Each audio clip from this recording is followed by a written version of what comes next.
नमस्कार द्राक्ष बागायतदार मित्रांनो. तर आता हा व्हिडिओ करताना फार दुःख होतं आहे. तर दुःख का होतं आहे, तर आता ही तयार बाग होती आणि आपण ही चॅलेंज घेऊनच बाग चालू केली ती करायची. पण दुर्दैवानं असं झालं की आता ही जर बाग बघितली तर तुमच्या लक्षात येईल की किती गारपीट पडल्या. आता इथं जर बघितलं तर अशी कोणतीच जागा शिल्लक नाही की तिथं गारनं मार दिला नाही. तर आता हे एवढं सगळं करायचं बागायतदारांनी, एवढी बाग आता तयार झाडं लावून ही बाग एवढी वर आणली आणि बाग आणल्यानंतर सुद्धा निसर्ग आपला पाठ सोडत नाही. अशा पद्धतीनं हे आपण काय करायचं, हे कट करून घ्यायचं आहे.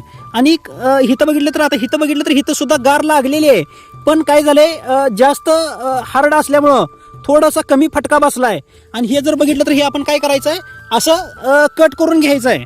आता ही अशी गार लागलेली आपण कट करून घेतलं आणि ह्याला काय करायचं आहे, हार्ड असल्यामुळं ह्याला काय करायचं आहे, आता डॉर्मेक्स लावून आता हे आपल्याला वर चढवायचं आहे. आणि हे सुद्धा आपण चांगल्या पद्धतीनं आणि जोरात माल आणायचा आपण इथं प्रयत्न करूया. आणि ज्या द्राक्ष बागायतदारांना असा कुठं प्रॉब्लेम झाला आहे तर तिथं आपण काय करूया की बाग चांगली आणायचा प्रयत्न करूया. ह्याची वरचीवर तुम्हाला व्हिडिओ देतो आणि काही खताची डोस असली तर हे पण तुम्हाला सांगतो. तर धन्यवाद द्राक्ष बागायतदार मित्रांनो. तर अशी वेळ कोणावरही येऊ नये. नमस्कार.